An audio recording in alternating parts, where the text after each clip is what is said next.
Italy's prime minister announced Wednesday that the country will take one step further in its coronavirus-related lockdown.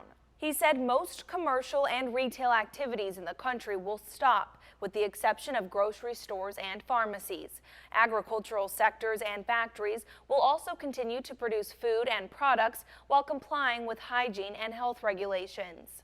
On Monday, he ordered Italians to stay home as much as possible. Public gathering places like museums, sporting events, and theaters were closed, and schools will also be closed until April. Travel abroad was limited to only essential business, health emergencies, or family emergencies. The Prime Minister thanked Italy for making sacrifices for the betterment of the country. He said, "The country needs the responsibility of each one of you. It needs 60 million small, great sacrifices. Let's stay away today to hug each other more warmly and to run faster tomorrow.